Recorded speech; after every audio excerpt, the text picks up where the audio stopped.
essa história da tarifa.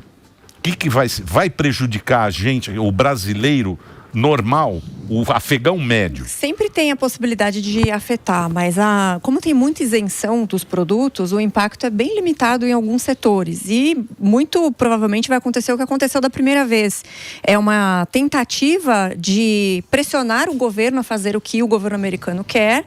E toda essa história de taxação, o que o Marco Rubio falou sobre o governo brasileiro, isso é muito mais político do que econômico. Então, tem duas formas de você observar isso da ótica das campanhas dos presidenciáveis aí. Então, do lado do Lula, ele consegue aproveitar isso como uma forma de falar, olha, a soberania brasileira, a gente é contra os Estados Unidos e ele consegue usar essa narrativa que já foi usada diversas vezes com um inimigo comum, dizendo que o outro lado, que é a oposição dele, trabalha ativamente com os Estados Unidos para prejudicar o Brasil. Essa é uma narrativa. Então, mas o Alckmin volta atrás. Sim. O Lula vai lá e ele dá uma de machão para ganhar voto. Sim. E o Alckmin toma Ele tá tentando ser um pouco mais moderado nesse ponto, né, nesse caso. E o outro lado, que é a campanha do Flávio Bolsonaro, ele fala, não, mas isso tá explicitamente que é culpa do Lula, o próprio Marco Rubio disse isso no seu post, eles não fizeram nada e realmente não fizeram muita coisa para conseguir fazer esses acordos, e eu acho até que o Lula não tem interesse em resolver essas questões, porque para ele, politicamente, é muito positivo. Então, do lado econômico, eu acho que existe impacto, sim, sem dúvida, mas ele é limitado, porque a quantidade de setores afetados é pequena, por conta das isenções que eles têm. Eles dependem de muitos produtos brasileiros, né? Ainda. Então, não dá para tarifar tudo. Mas isso é um sinal político claro de que se o Brasil ele é sobretaxado apenas no segundo lugar, o mais sobretaxado é a China, porque tem as tensões comerciais entre os dois países, e que sempre teve. E o Brasil é o segundo, então a gente só está perdendo para a China. Isso é muito mais uma sinalização política do que econômica. Então, mas aqui também tem taxação da China. Sim. A China, ela taxa principalmente o e cara, aí, né? Não vira narrativa, né? Eles esquecem, deixam isso para lá, exatamente. Mas isso faz parte da política, né? De voto, Sim.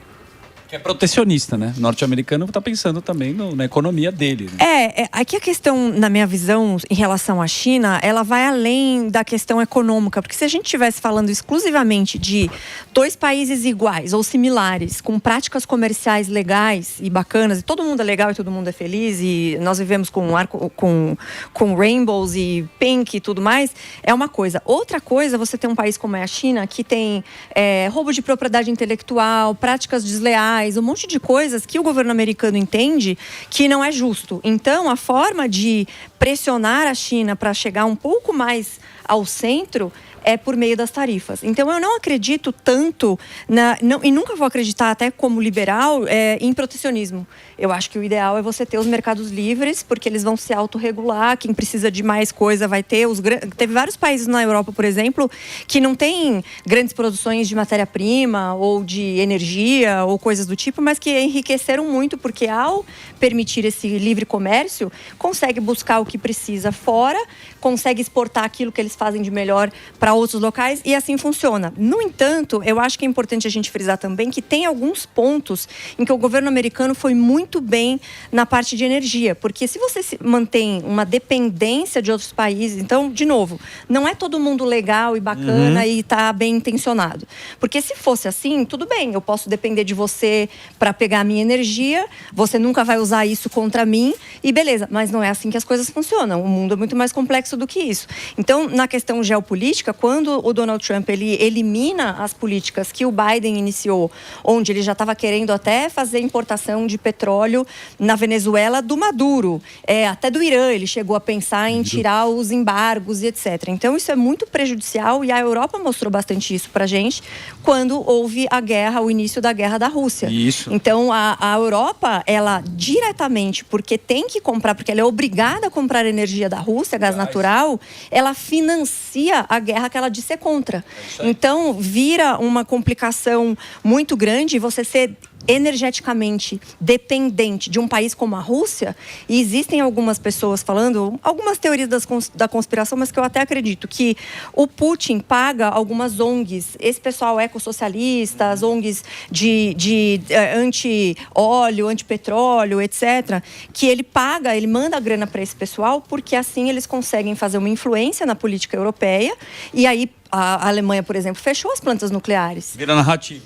É uma coisa completamente absurda. Mas porque o petróleo russo era barato também, Exato, mas aí que tá, você vai depender da Rússia, que não é nem um pouco confiável. Já que tem o não gasoduto, a Europa. Pois é. Exato, aí a Europa tem uma energia, um grid de energias muito complicado, fecharam as plantas nucleares e aí eles estão com essa dependência agora nesse calor. Vocês devem ter visto durante a Copa, né? O pessoal zoando muito os europeus, falando, vocês não têm nem ar-condicionado, vocês estão deixando os velhinhos morrerem. É verdade, por que será que isso acontece? Porque a energia é muito cara, eles ficaram altamente dependentes da Rússia. Então, essa situação, quando a gente fala, se eu falar estritamente economicamente, eu às vezes sou leviana, porque eu não estou considerando o cenário geopolítico, que é muito mais complexo que isso, né?